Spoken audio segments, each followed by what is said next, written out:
আজকের গল্পে প্রায়শ্চিত্ত রবীন্দ্রনাথ ঠাকুরের লেখা। স্বর্গ মর্তের মাঝখানে একটা অহর্নিশ আয়োজন স্থান। আজকে যে ত্রিশূল রাজা ভাসিয়া বেড়াইতেছেন, সেখানে আকাশ হতে মধ্যস্থ অবাধ হইয়া থাকে। যে বায়ু বেষ্টিত মহাদেশের নাম ইহলোকে হইতে পারে না। যাহার মহৎ কার্যে যাহা অমৃত লাভ করিয়াছেন, তাহা ধন্য হইয়াছেন। তাহার সাম্যতা সাধারণ মানবের মধ্যে সাধারণভাবে সংসারের প্রত্যহী কর্তব্য সহায়তা করে তাহার ধন্য অদৃশ্যের দুয়ারের মাঝখানে পড়িয়া তাহাদের আর কোনো উপায় নেই। তাহারা একটা কিছু করিতেই পারবে না, কিন্তু সেই কারণে তাদের কিছু কিছু হওয়া তাদেরকে অসম্ভব। আমাদের অনাথ বন্ধু সেই মধ্য সেখান থেকে যুবক, সকলেই বিশ্বাস তিনি ইচ্ছা করলেন যে সকল বিষয় কৃতকার্য হইতে পারবেন, কিন্তু কোনো কালেই তিনি ইচ্ছা করলেন না এবং কোনো বিষয়ে তিনি কৃতকার্য হতে পারলেন না। সকল বিশ্বাস তাহার পক্ষে কিছু হয়ে গেল। সকালে বললে তিনি পরীক্ষায় ফার্স্ট হইবেন, তিনি আর কোনো পরীক্ষা দিতেন না। সকলের বিশ্বাস চাকরিতে ভবিষ্যৎ হইবে, যে কোনো ডিপ্লোমেসি উচ্চতম স্থানে হইবে, অনায়াসে গ্রহণ করিতে পারবেন। তিনি কোনো চাকরি গ্রহণ করিলেও সাধারণ লোকের প্রতি তার বিশেষ অবজ্ঞা থাকবে, কারণ তাহার অত্যন্ত সামান্য অসাধারণ লোকের প্রতি তাহার কৃত্রিমত স্থান থাকবে। তাহার মনে তিনি তাহাদের অপেক্ষা অসাধারণ হইতে পারবে। অনেক বন্ধু বলতে বলতে আমি সেখানে দেশকালে তো অসম্ভব ভাণ্ডারে নিহিত ছিল। তাহার বাস্তবিক একটি ধনী শ্বশুর এবং একটি সুনীলা স্ত্রী দান করেছেন। স্ত্রীর নাম হল বিশ্ব নাম, স্ত্রীর নাম হল অনাথ বন্ধু। তাহার করেন একটি রূপে গুণে আপনের যোগ্য জ্ঞানী করবেন না, তিনি বিদ্যা আর মনে বড় সীমা বাঁধাবেন না। সকল স্ত্রীর জন্য স্বামীর অপেক্ষা তাহার স্ত্রী যে সকল বিষয় শ্রেষ্ঠ, সেই সময় তার কোনো সন্দেহ ছিল না এবং তাহার স্বামীও কোনো সন্দেহ করতেন না। সাধারণ ধরনের বিশ্বাসের অনুকূল ছিল সেই স্বামী কর্মে, সেই বাসে কিছু সে ক্ষুব্ধ না হয়, এই জন্য বিস্তারিত শঙ্কিত হইলেন। তিনি যদি আপনাদের হৃদয় অপরিচিত অরদ উচ্চতম শিখরের উপরে এই স্বামীটি অবহিত করেন, তাহার মূল সব কপটবক্ষ সেখান থেকে হইতে দূর হইতে পারে। জামাতা এবং অপেক্ষায় অনেক বেশি আদর পাইবেন, বিদ্যালয়ে পাবেন, মাথার অবগুণ্ঠ সেখানে অহর্নিশা থাকবে, আনন্দিত হইবে। আজ ষষ্ঠী, কাল সপ্তমী পূজা আরম্ভ হইবে। বাসাতে সেই কোলাহল সীমা নাই, দূর এবং সেখান থেকে কাঁটায়িত অট্টালিকা সেখান থেকে একেবারেই পরিপূর্ণ। সেই রাত্রে বড় শান্ত সেখান থেকে সায়ন করবে সে এক ঘর থেকে বলে আজকে আমি জামাতা, তার ঘরে থাকবেন না। অনেক বন্ধু কখনো স্মরণ করিলে আসিলেন, তাহা বৃদ্ধা জানিতে পারিলেন, তখন সে গভীর নিদ্রায় মগ্ন ছিল। ও ভোরবেলায় হইতে তিনি বাজাতে লাগলেন এবং কান্ত দেহ বিছানা নিদ্রাভঙ্গ হইল। কমল এবং ভুবন আমি বিদ্যা নিষ্ফল চেষ্টা করিয়া বসিতে পরিবর্তন করিবে, উচ্চস্তরে হাসিবে। তখন বৃদ্ধা তাড়াতাড়ি জাগিয়া উঠিল, দেখো স্বামী কখন উঠিয়া গিয়াছে তা জানিতে পারিল নাই। লজ্জিত হইয়া শঙ্কিত হইয়া দেখি তাহার মতো লোকে সিন্ধুকে খেলা, তাহার মধ্যে ব্যাগে কাজবাক্স টাকাটা নাই। তখন মনে পড়িল কাল সন্ধ্যাবেলায় মায়ের চাবি গোছা হইতে কয়েকটি খুব গোলা পুজো হইয়া চাবি চুরি করিয়া কোনোতে চোর কিছু করিয়াছিল এবং সেই বিষয়ে কোনো সন্দেহ নাই। আশঙ্কা করিলে পাশে চোর স্বামীকে বলবে কোনো আঘাত করিবে না। তখন বলল আমি কাঁপিতে উঠল, বিছানায় নিচে দিতে বললো, খাটের পায়ের নিচে মায়ের চাবির গোছা, যে চিঠি চাপা রইয়া আছে। চিঠি স্বামীর প্রত্যেকের লেখা ছিল। খুলিয়া পড়িয়া জানিলে স্বামী তার কোনো এক বন্ধু সাহায্য করিয়ে জাহাজ ভরা সংগ্রহ করবে, সেখানকার খরচপত্র চালিবার জন্য কোনো উপায় থাকিবে না। পাওয়া গত রাতে শ্বশুরের অর্থ নিয়ে যাবে এবং সেই বাটের সিঁড়ি বাগানে লঙ্ঘন করিয়া যাইবে, শরীরে রক্ত হিম হইয়া আসিবে এবং সেখানে খাটের খুঁড়া বসিয়া রইবে। আজকে আমি শরীরে রক্ত হিম হইয়া গেলে সেখানে খাটের খুঁড়া ধরিয়া সে বসিয়া রইলে, সে অত্যন্ত মৃত্যুঞ্জয় ঝিলির মধ্যে তুমি থাকবে। আজকে আমি প্রতিবেশী বাইরে হইবে এবং সেখানে যে অট্টালিকা হইত এবং বহুতলে সেখান থেকে সমস্ত বঙ্গদেশে আনন্দ হইতে উন্মাদ হইয়া উঠিল।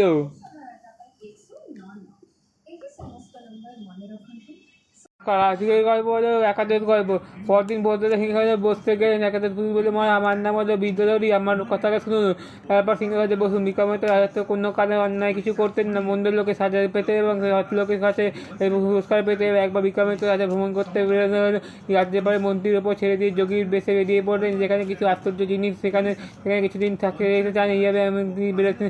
পথ চলতে চলতে বন্যে সূর্য অস্তকালে কাছে কোনো বাড়ি বা গুহা না দেখতে পেয়ে একটা গাছের নিচে আশ্রয় নিয়ে মিলে সেই গাছে চিরঞ্জিত নামে এক বৃদ্ধ পাখি বাস করতো। সেই ঘুরতে ঘুরতে প্রতিদিন দেশের স্থানে গিয়ে নিজেরা খেয়ে সন্ধ্যাবেলা চিরঞ্জীবী প্রত্যেকে একটা ফল ফেরে এনে দিত এবং চিরঞ্জীবী সেই ফলকে সুখে সারা জীবন ধারণ করতো। এবং সেই রাতে চিরঞ্জীবী বলে তার পুত্রদের ফল খেয়ে আজকে আমি জিজ্ঞাসা করে তাহা পাশাপাশি তোমাদের এত নানা স্তরগুলো কোনো কিছু আশ্চর্য জিনিস দেখেছো কি? একটা পাখি বললো, আমি আজকে আশ্চর্য দেখি, আমার মন আজকে খুব খারাপ।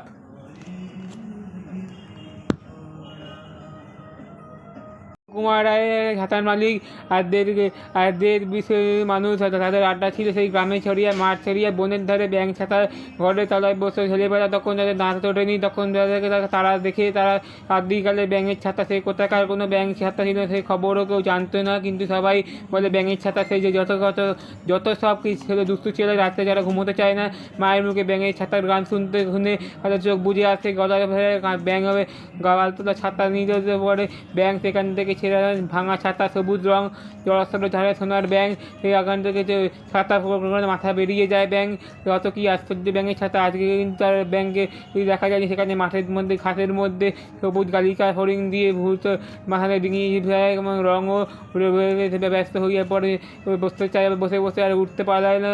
সেখানে কিছু আমি এখানে সারাদিনটা গাছে মাপে যোগ করতে থাকে এবং গাছ থেকে বেয়ে আর পাশ থেকে বেড়ে যায় না, আর ওদের বসে গোবর থেকে আর ভেসে কষে, কিন্তু তাদের কেউই ব্যাঙের খবর বলতে পারে না। গ্রামে যত বুড়ি দিদি মাসিদের ঠাকুমাসি তাদের বলেন যে আজকে ব্যাঙামি ছাতায় কথা বলেনি, তখন তারা বর্ষার দিনে বাগানের লোক আসেন না, তখন ব্যাঙ আপন ছাতার তলায় বসে মেঘের তর্কে বসে। যখন নিশ্চয়ই আসে সবাই ঘুমোয় তখন দেখে ব্যাঙ তখন ছাতায় ওরা ব্যাঙের ছাতা ফুলিয়ে দেখো কিন্তু সেই যেদিন দুষ্টু জটলা বাদে সেই দেখো তাদের ভিজে দেখে, আর ওখানে সেই ব্যাঙ দেখেনি। আর নিজুম রাতে ভরসার রাতে বনের ধারে কান পাতে এবারে কই গান শোনেনি, কিন্তু ছাতা কখনো আছে, কিন্তু ব্যাঙের ছাতা এসে কোথায় যাবে, একদিন না একদিন সেই ব্যাঙ নিয়ে ফিরে আসবে। বললো ব্যাঙের ছাতা কই? তখন তারা বললো এই তোমাদের আদিকালের নতুন ছাতা নিয়ে যাও, আমি ভাঙিনি, নষ্ট করিনি, নোংরাও করিনি, খালি ছাতার মধ্যে বসে গল্প করছে। আর তুমি এই ছাতায় সরে আমি এখানে গল্প ফুটলোই না।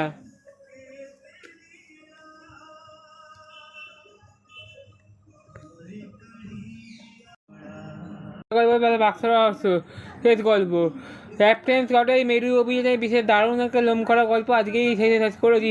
এত অল্প দিনের মধ্যেই শেষ করেছি। বরফের দেশে পড়তে হবে সেটা ভাবতে পারিনি।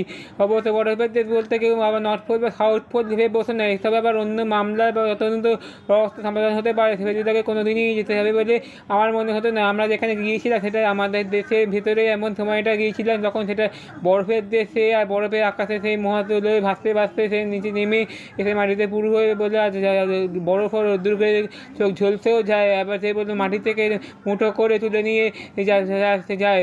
আমি অ্যাডভেঞ্চার শুরু হয় গত মার্চ মাসের এক বৃহস্পতিবার সকালে। ফেলুদার গোয়েন্দাগিরি হিসেবে খ্যাতি হয়েছে, ওর কাছে মক্কলের কাছে মাঝে মাঝে আসে, ওদের ভালো কেস আসে, সাধারণ ভালো মনে ওর আশ্চর্য বুদ্ধিটা ছানিয়ে নেওয়া খুব জরুরি হয়। এমনকি সেবার কেসটা প্রথমে যদি শুনি আহামরি বলে কিছু মনে হয়নি।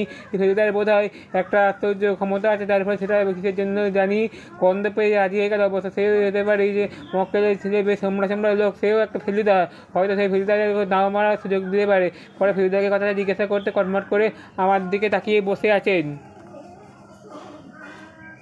চাই আমাদেরকে রিসিভ করে বসে রয়েছে মক্কেলের নাম দীননাথ লাহিড়ী। বুধবার সন্ধ্যেবেলা ফোন করে পরদিন সকাল 8:30টার সময় আসবেন বলেছিলেন, আর সেই ঘড়ি কাটায় এলেন 8:30টার সময়। আমাদের তারা রইলে বাড়ির সামনে, সেই গাড়ির ঘন্টা অদ্ভুত ধরনের আমাকে এগিয়ে গেছে।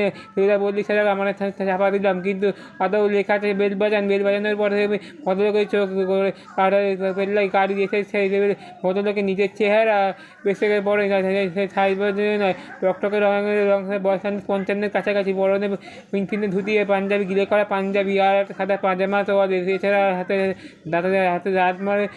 ডান মারা রয়েছে নীল রঙের একটা চোখ গেছে। ওরকম দেখেছি অনেক বাড়িতেই দুটো আছে। আমাদের বাবা একটা একটা বিনা পয়সায় দেয় না। ভদ্রলোক আমাদের ঘরে সব ভালো চেয়ারে বসিয়ে ফেলুদাকে উল্টো মুখে বসিয়ে ফেলুদার দিকে বসলাম। ভদ্রলোক বলে, আমার কালকে ফোন করেছি না, আমার নাম দীননাথ লাহিড়ী। ফেলুদার কথা খালকে বলে, আপনি কিছু বলার আগেই আপনাকে বসতে পারেন নিশ্চয়ই। 1 নম্বর আপনার চায় আপত্তি আছে? ভদ্রলোক 2 হাতে জোড়া করে মাথা নুয়ে বলে, কিছু মনে করবেন না, অসময় কিছু খাওয়ার অভ্যেস আমার একেবারে একেবারেই নেই। আপনি নিজে খেতে চাইলে খেতে পারেন, ঠিক আছে, প্রশ্ন করুন। সে বলে ঠিক যাতে করি, কিন্তু সেটা আপনি গাড়ি ফেলে দেওয়ার প্রশ্ন বলে আমি আসছি, তাই আমি আপনাকে সেভাবে তুমি আমার রেপুটেশন জানো কি কীভাবে আমরা তো গলা সার বললে কাল রাতে ভাবে হারমোনাল হয়ে গরম থেকে রীতিমতো ঠান্ডা হয়ে মধ্যে আপনারা কেস যদি হয় মিস্টার লাহিড়ী এসে বললেন পরে বাক্সটা থেকে বললে কেস হতে পারে। আবার এটা ঠিক আছে বলতে পারেন এই বাক্সটাকে নিয়ে ঘটনা ফেলে দেওয়া, বাক্সটার দিকে একবার চেক বুঝিয়ে নিয়ে এটা 12 কয়েকবার আকাশে উঠেছে বলে মনে হচ্ছে। ট্যাগগুলো সেটা হলো ইলেকট্রিক ব্যাঙ্কগুলো দেখেছি বাতাসে লেগে আছে এবং 1, 2, 3 পদ্মাক বলে আমার না ওরকমই রয়েছে। এখন আপনার নয় না মিস্টার লাহিড়ী বলে ওরা একজনের সঙ্গে বদল হয়ে গেছে।